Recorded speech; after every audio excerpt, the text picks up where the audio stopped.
Para todos, muito boa noite, bem-vindos aos Olhos nos Olhos, como sempre com Henrique Medina Carreira. Hoje temos como convidado o professor João Ferreira do Amaral. Vamos falar da situação do país, à luz, enfim, daquilo que nos aconteceu nos últimos 3 anos e remetendo também para o presente, já que, por exemplo, o Dr. Medina Carreira tem-se ouvido falar muito nos últimos dias em agenda escondida de cortes.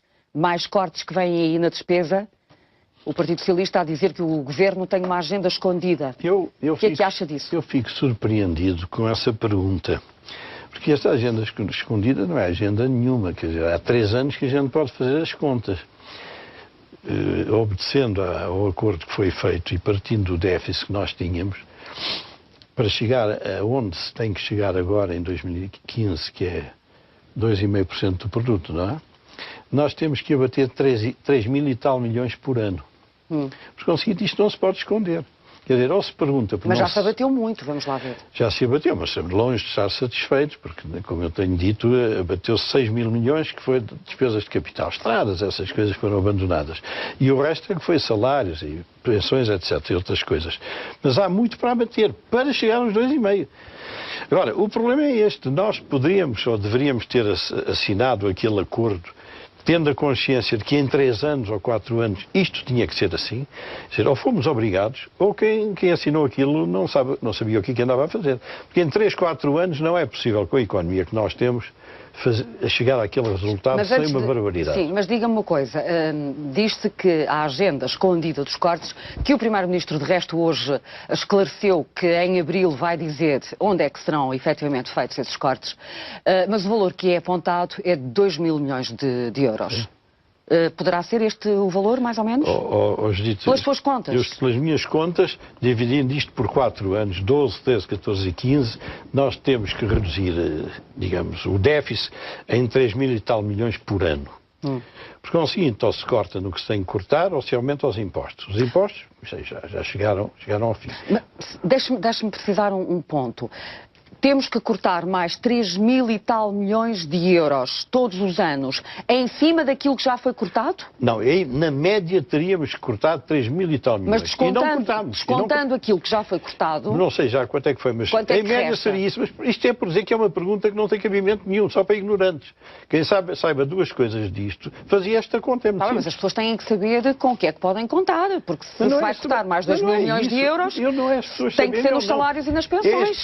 Vai cortar onde? É as pessoas que deviam saber estarem surpreendidos. Não se tem que estar surpreendido. Para cumprir aquele acordo, nós tínhamos que abater 3 mil e tal milhões por ano.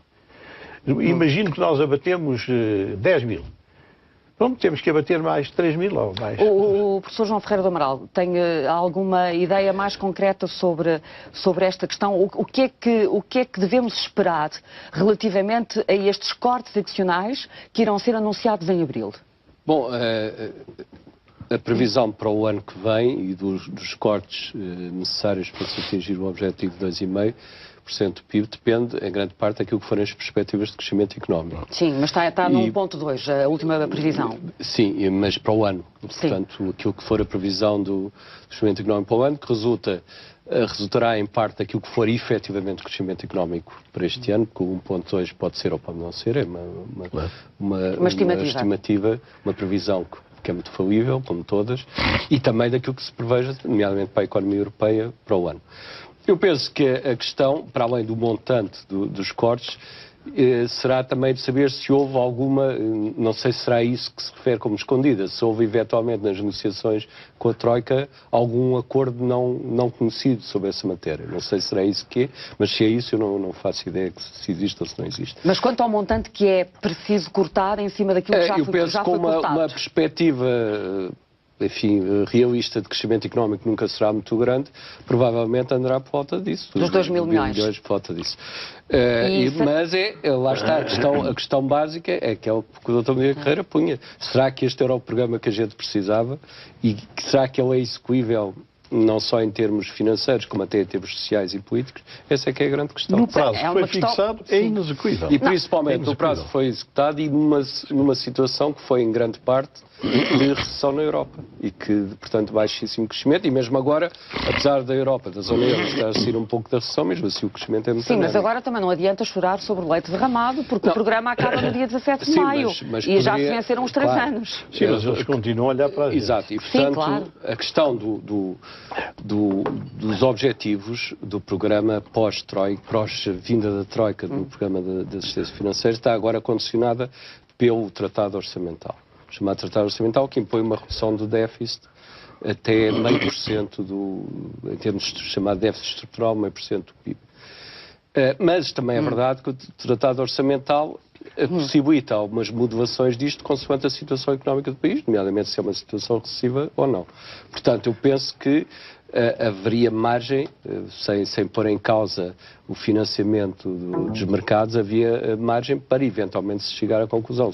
Se o que for necessário para os 2,5%, o que for necessário fazer for excessivo, para se negociar uma aproximação mais gradual. Mas antes de irmos ao Tratado Orçamental, deixe-me só dizer uma coisa ao Judite. Fazendo um balanço deste programa de 3 anos da Troika. O que eu acho realmente surpreendente, é o mínimo possível, é haver políticos responsáveis que pensassem que não havia nada a cortar. Já se cortou tudo e até demais. Humanamente, com certeza, mas passando isto para o terreno, há alguém dizer, mas ainda vão cortar mais. Pois é evidente que sim. É evidente que sim. Quando isso é dito, quando isso é dito por alguns políticos, e presumo que se está já a referir aos partidos da oposição, claro. PS e a oposição à esquerda do PS, PCP e Bloco de Esquerda, a grande questão é a dor social que estes cortes com a violência que foram feitos provocaram, não é? Hoje dito, aqui, dor social todos temos. Não há o monopólio... Não, mas uns têm mais que outros. Não há. Não venha com isso, porque ninguém tem mais dores do que eu. Eu sinto muito. Eu sei de onde vim, onde é que convivi, com gente com economias muito precárias. Então, seguinte, não venham... Quem está desempregado, quem ficou sem desemprego. Com certeza, o problema não é esse. As crianças que tinham abono de família e deixaram de ter. Com certeza, eu até sou capaz de acrescentar com isso. O problema é outro. Nós chegámos onde chegámos e fizemos um acordo para não cessar pagamentos. E ou cumprimos aquele acordo, ou temos problemas. Isso é que os políticos têm de discutir. Dizer, pronto, não cumprimos o acordo. Esse é que é o problema eleitoral que eles têm que fazer, não é vir com estas perguntas. Mas então ainda se vai cortar mais? Claro que sim. Para a gente cumprir aquilo que combinou, tem que cortar mais. Dói à esquerda, dói ao centro, dói à direita, dói a qualquer pessoa informada. Portanto, a sensibilidade social é uma patetice que alguns reivindicam ser sua. A sensibilidade social é de todos nós. Agora, contas são contas. E a gente, para ter o dinheiro que teve, nós recebemos que é 70 mil milhões já.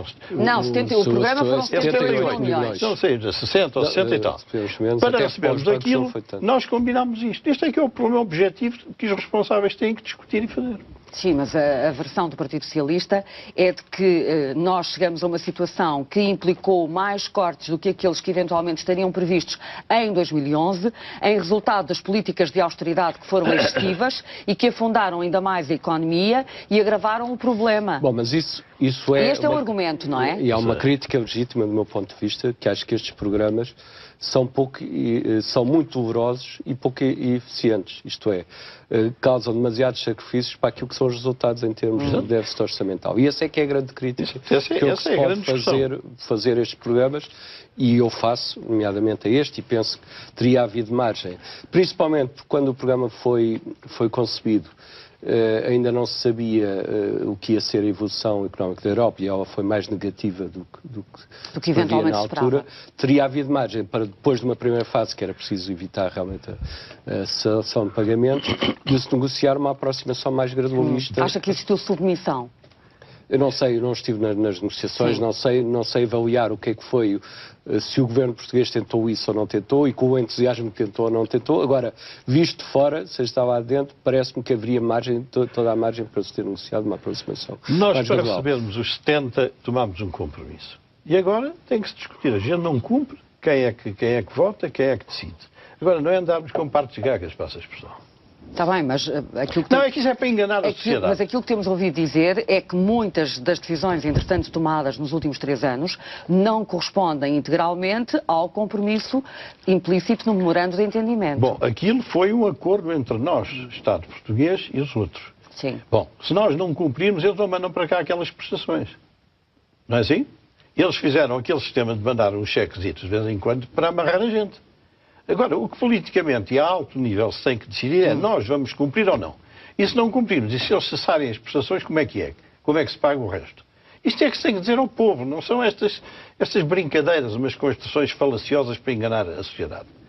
Eu penso que houve aqui um erro de partida, ou se quiser um enviesamento de partida, que é, e é próprio destes programas, do meu ponto de vista, que é pensar que os programas criam as condições para que tudo se resolva depois na economia. Isto é, que há um grande efeito social negativo, um grande sacrifício, mas que a economia se adapta e, portanto, acabado o programa, está em condições então de crescer, etc. Infelizmente não é isso que sucede. Eu penso que Só sucedeu na Irlanda. Mas é que a Irlanda tinha um problema completamente diferente. Claro. A Irlanda não tinha um problema económico, teve um problema de bancos que é completamente diferente do nosso. O nosso é mais semelhante ao da Grécia nesse sentido. E penso que os sacrifícios tornam-se mais dolorosos justamente por causa disso. É a sensação que, afinal, do ponto de vista daquilo que interessa, que é a estrutura económica, estamos um bocado na mesma, ou até pior do que estávamos antes. Não, as exportações aumentaram, as perspectivas de crescimento económico também estão acima de 1%, apesar de tudo, mas não é muito. Isso não é uma reformação, repare que mal a procura interna, o ano passado, cresceu um bocadinho, as importações cresceram logo muito. E, portanto, isso significa que nem podia ser de outra maneira. A estrutura económica não se muda de um momento para o outro. Portanto, é uma coisa que demora tempo com os incentivos adequados. Mas como é que o professor Ferreira do Amaral vê este desencontro que existe entre os números que têm saído nos últimos trimestres, dando conta de uma ligeira recuperação económica, e o facto de as empresas e, sobretudo, as famílias e as pessoas individualmente não sentirem, antes pelo contrário, o reflexo nas suas vidas destes números que são lançados pelas estatísticas? Eu penso que há um efeito, houve por um lado um efeito benéfico, e foi real o ano passado, nomeadamente o turismo se ter comportado muito bem. E isso tem efeitos bastante grandes sobre a economia, porque tem impacto na economia e é uma das esperanças para este ano, é que aparentemente, daquilo que se sabe, o ano turístico também vai ser bom. Depois, a nível das famílias, provavelmente no ano anterior, em 2012, houve uma redução do consumo por precaução. Isto é, as famílias consumiram menos, não só porque tinham menos rendimentos, que isso foi o efeito principal, mas também porque aquelas que mesmo podiam consumir esperaram para ver o que é que isto iria dar. E na medida que, eventualmente, não terão sofrido depois com a crise, então aliviaram um pouco, e isso deu essa animação de consumo no final do ano. Portanto, há um certo reganho de confiança. E isso penso que é inegável. Agora, a questão é da sustentabilidade disto, e voltamos sempre ao mesmo problema. Da minha visão, a estrutura económica portuguesa não garante um crescimento sustentado e equilibrado neste momento. E não é em 2 anos, que por milagre, ou 3, que por milagre a estrutura económica portuguesa se teria mudado, porque isto é o resultado de uma acumulação gradual de distorções que vem desde meados dos anos 90. E, portanto, vai demorar o seu tempo para repor, e é preciso que haja os incentivos adequados para isso, que neste momento não existe, repor a estrutura portuguesa como E há uma inércia, é isso é como se, quando viajamos num autocarro, e o autocarro trava de repente, nós somos projetados. Isto é por força da inércia. Há uma inércia, não sei se vocês economistas chamam isso ou não. Quando nós já estávamos, para essa expressão, estourados, ainda continuámos a viver relativamente bem. Em 2009, 2010, 2011, não foi? Quer dizer, já estava mal, mas nós estávamos bem. Agora, a realidade está melhor e nós continuamos mal. Porquê? Porque não há uma repercussão imediata no bolso das pessoas de uma pequena melhoria da economia. Vocês costumam dizer 2 anos. Sim, normalmente 2 anos, não, 2% para relançar o emprego. Normalmente em termos de emprego. Portanto, isso demora sempre mais tempo. Os números estão melhores, mas isto ainda não chegou ao terreno. Aqui perto, semanas, perde semanas a discutir coisas que me parecem completamente absurdas. Não, é uma pergunta que as pessoas legitimamente colocam, não é? Não, mas tem que se explicar às pessoas. As pessoas estão em casa e veem as notícias. Judita, Nós damos conta de números que indicam uma ligeira recuperação da economia. E as pessoas dizem assim, mas onde é que está a ligeira recuperação da economia? Se eu recebo menos por mês, se eu pago muito mais de impostos, se a minha pensão foi cortada em 200, 300 e 400 Mas que as pessoas não percebam, eu percebo agora que os maiorais que vocês convidam para ir todas as noites não percebam. Isto é que eu acho uma lástima. Sim. Isto é que eu acho uma lástima. É estar a sustentar o público para quem nós falamos. Esse tem toda a legitimidade. O Presidente da República diz que temos que estar preparados para mais 20 anos de apertar o cinto, não é? Eu